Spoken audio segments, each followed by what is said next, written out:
everybody, Chris Schulte here with Greenlight Quilts, and I'd like to introduce you to my very first fabric line that I've collaborated with Marcus, and the first design with it, which is my chunk of the month, Kathleen Story.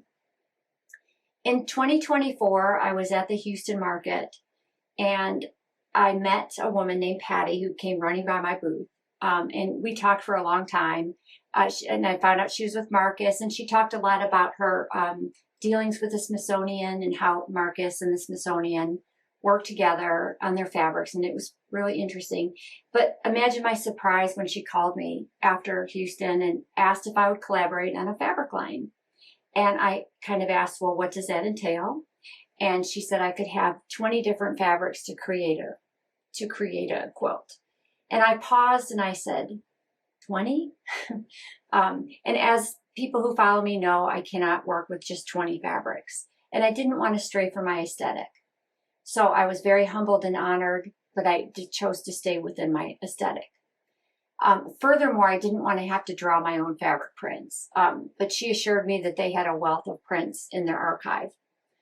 A couple of days later, Patty called me back and mentioned strippets. And I'm like, well, okay, what's a strippet? And she said they could print several different prints on one cut of fabric, and that could increase the number of prints of my design. So this was appealing to me, and I thought, okay, I'll give it a shot. And really, Marcus has done everything in their power to creatively back my vision. And so here is the wonderful Kathleen Story line.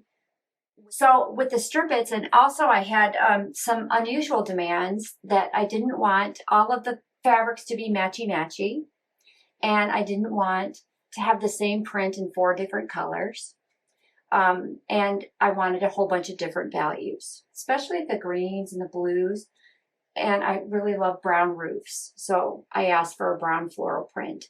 And lo and behold, they came through. We created this line. It has 29 bolts of fabric and 61 prints to give me just enough to make a happy, scrappy design.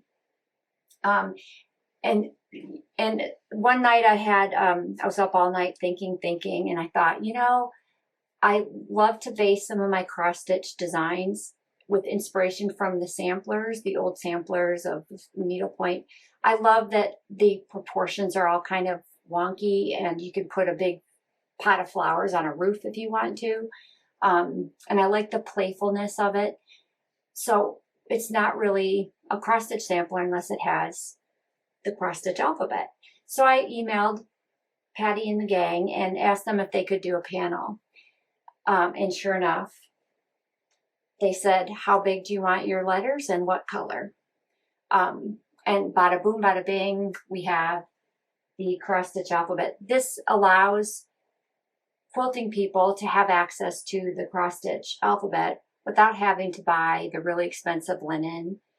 And for some people that don't know how to cross-stitch or don't have any supplies or any desire to do it, you can still get the look. It was great. So anyway, this is a beautiful collection of fabrics. The floral patterns are so beautiful. I love the colors. The pink house, I mean, I guess I like pink houses with brown roofs because I do them all the time. That's what I acclimate to. So anyway, this is a very scrappy design that was inspired by my mom, Kathleen. Kathleen died in 1976. I was 7, and I don't have a whole lot of memory of her. I have a few. And as people that follow me know, that the inspiration for my designs often comes from people in my life. And one student chastised me recently about the fact that I haven't done anything in honor of my mom.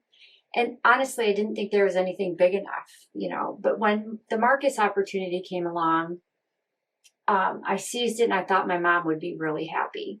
So if anything, this would be very memorable. And this is her spirit that I carry with me always. She loved to keep the house. So I created a house with 4 stories, each story to represent one of the children she had. And The flowers in the sky were inspired by one of my few memories of her watering plants on our porch. And she must have explained to me that all living things needed to be watered to be healthy and strong. And she no sooner put the hose down where I picked it up and I watered her.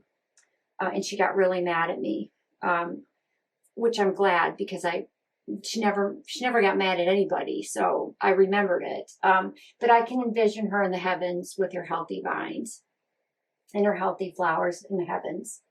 So that was kind of the thinking behind this design. I didn't want to reinvent the wheel with it just because it was my first official design with a fabric line. But I'm very, very, very pleased with how it turned out.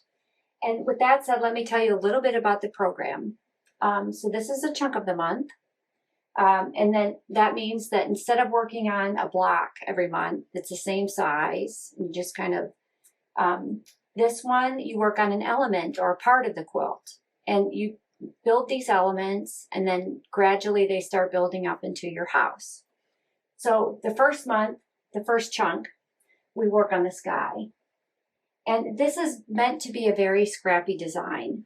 I don't want people to focus overly on matchy-matchy with how I did everything. I want you to use your own creative energy. If you have to make it just like me, I put a quilt by number guide in the pattern, but I encourage you just to play and have fun. So anyway, the first month we work on the stars in the sky, and we get all of those done. The second month we work on the grass, so the Irish chain in the grass. The third month we put together the alphabet and attach the alphabet to the grass. The fourth month we work on the 20 windows, which is fun. I have some really great techniques to get these to work out really well. Okay, after you get the grass done and the windows, we work on the blooms. I'm going to introduce you to my raw edge bloom technique. So you're going to make the components of the bloom. That's month 5. Month 6 is the topiaries. So you're going to make this section without the applique. 7 is the side house. Chunk 8 is the main house. Chunk 9 is putting together the sky and finishing up the applique on the big things. And then the 10th month, you're going to assemble your quilt and then add the generic organic vine applique.